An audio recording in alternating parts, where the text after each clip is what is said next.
사자의 사냥 법칙. 질문이 달라져야 합니다. 내 집 마련은 언제가 아니라 어떻게가 중요합니다. 때가 아니라 기회를 기다려야 합니다. 때는 중요하지 않습니다. 때를 기다려서가 아니고 기회를 잡아야 합니다. 기회를 잡기 위해서는 기준을 정하고 시장 변화를 계속 확인하면서 기준에 맞는 조건이 왔을 때 행동하면 됩니다. 시장은 어떻게 변화할까요? 가격과 거래량을 기준으로 시장 변화를 크게 4가지로 구분할 수 있습니다.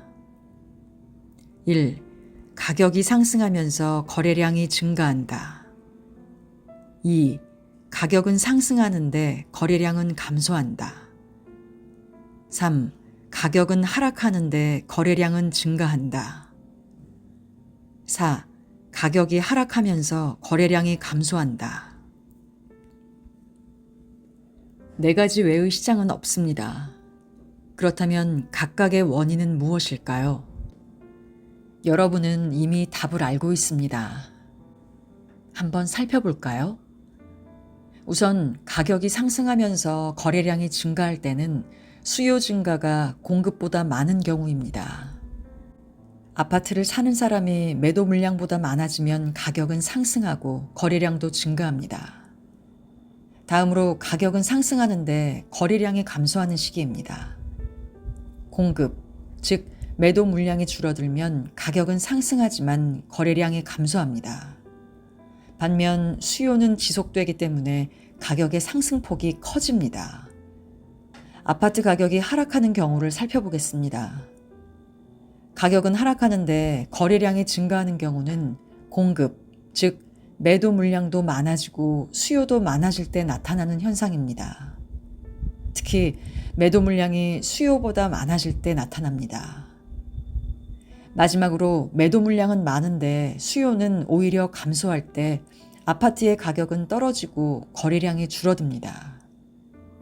자, 그렇다면 4가지 경우 중 언제 내 집을 마련해야 할까요? 집을 사야 할 때는 쉽게 말해서 가격이 바닥일 때입니다. 자산시장에서 가격이 바닥이라는 이야기를 합니다.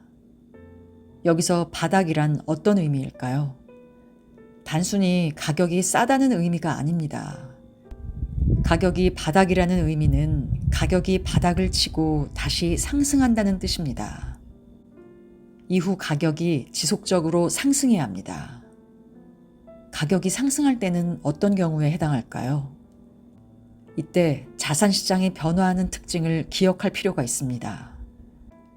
자산의 가치는 미래의 일에 영향을 받기 때문에 가격과 수익률이 매우 불안정하고 불확실하다는 특징을 가지고 있습니다. 또한 자산의 가격은 공급보다 수요 영향을 더 크게 받습니다. 특히 부동산 시장에서는 공급의 변동성이 수요보다 상대적으로 더 낮기 때문에 수요의 중요성이 큽니다. 그렇다면 답은 쉽습니다. 가격이 이후 상승한다는 조건에서는 1번과 3번의 시장일 때 내 집 마련을 해야 합니다. 여기서 조금 혼동할 수 있습니다. 가격이 쌀 때 내 집 마련을 해야 한다고 하면 가격이 하락할 때인 3번이나 4번 중에 골라야 하지 않겠냐고 생각할 수 있습니다. 그러나 제가 분명히 전제했습니다. 가격이 바닥일 때 내 집 마련을 한다고요. 가격이 바닥이라는 말은 가격이 하락할 때가 아니고 내 집을 마련한 뒤에 아파트 가격이 상승해야 한다는 의미입니다. 가격이 상승하기 위해서는 수요가 증가해야 합니다. 수요가 증가하는 경우는 1번과 3번입니다. 수요가 증가한다는 근거는 어디에서 찾을 수 있나요? 바로 거래량의 증가입니다.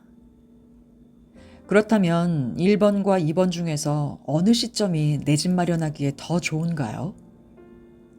답을 찾기 너무나 쉬운 질문입니다. 당연히 3번입니다. 가격은 하락하는데 거래량이 증가할 때 내 집 마련을 해야 합니다.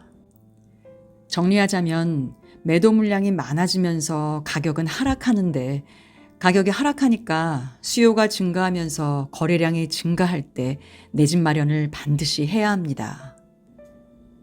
그럴 때가 과연 올까요? 네, 분명히 옵니다. 과거에도 있었습니다. 2013년에 아파트 가격은 바닥이었습니다. 2013년 이후로 서울의 아파트 가격은 대부분 2배 이상 상승했습니다. 그때 시장 상황은 어땠을까요? 가격이 하락하는 가운데 거래량이 추세적으로 증가했습니다. 개별 아파트도 살펴볼까요? 대치동의 은마 아파트로 가보겠습니다.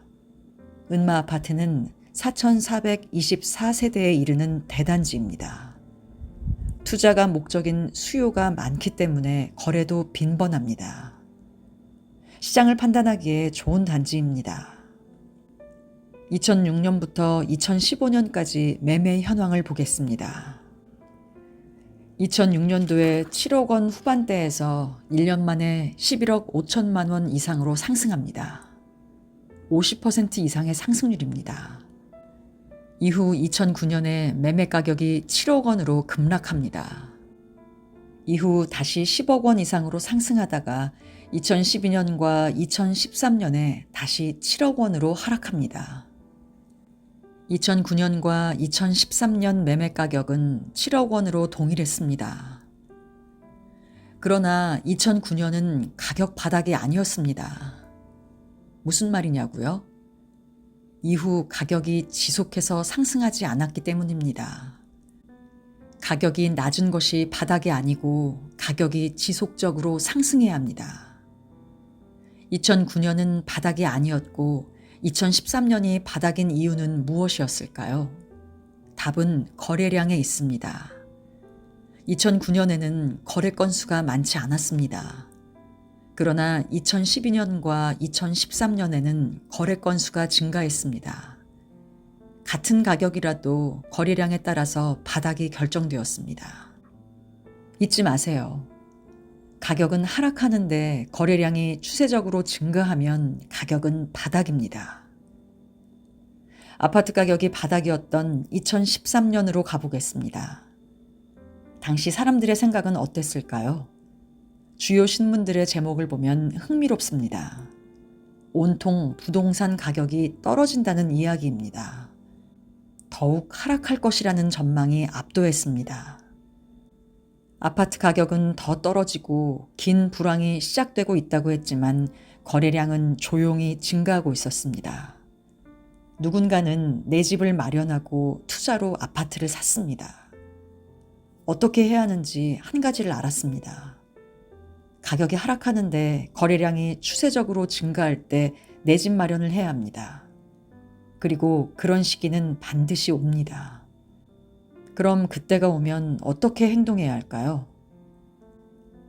내 집 마련을 할 때는 사자가 사냥하는 법을 배울 필요가 있습니다. 사자가 사냥하는 장면을 보면 매우 재미있습니다. 사자는 사실 잠이 많습니다. 평균 14시간 이상 잠을 잡니다. 천적이 없기 때문에 오래 잔다는 이야기가 있습니다. 하루 종일 잠자고 빈둥빈둥 하다가 배가 고프면 그제서야 사냥을 하러 나섭니다. 사자의 사냥 법칙 첫 번째는 관찰하기입니다. 사자는 동물 무리가 다니는 길을 조용히 관찰합니다. 잘 움직이지도 않습니다. 예전에 사냥감들이 다녔던 길에 조용히 숨어서 기다립니다. 두 번째는 목표 설정입니다. 드디어 동물떼가 지나갑니다. 사자는 어떤 사냥감을 선택할까요? 무리 앞에 나서서 힘을 자랑하는 우두머리나 힘센 동물을 타깃으로 삼지 않습니다. 무리의 후미에 힘없고 느리고 어린 사냥감을 목표로 설정합니다. 세 번째는 전력 질주입니다.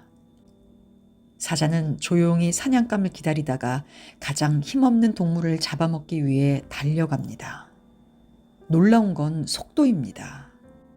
최대 속도가 무려 70km가 넘습니다. 거구의 사자가 자동차와 맞먹는 속도로 달려가서 먹이를 낚아챕니다.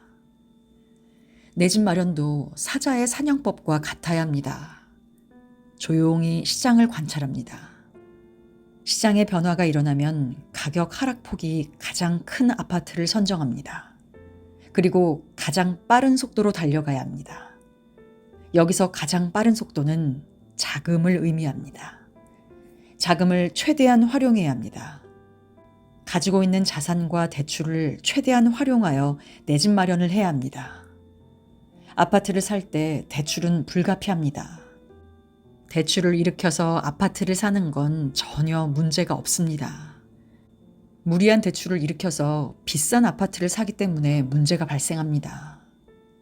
대출을 두려워하지 말고 아파트 가격이 적정한지, 높은 가격은 아닌지, 하락할 가능성은 없는지를 판단하는 것이 더욱 중요합니다. 2020년과 2021년에 아파트 가격이 급등할 때 생애 첫 부동산 구입이 증가했습니다. 무주택자들은 집값이 급등하자 조급한 마음에 대출을 일으켜서 아파트를 매수했습니다. 반대로 다주택자들은 아파트를 팔았습니다. 누가 사자와 가깝습니까?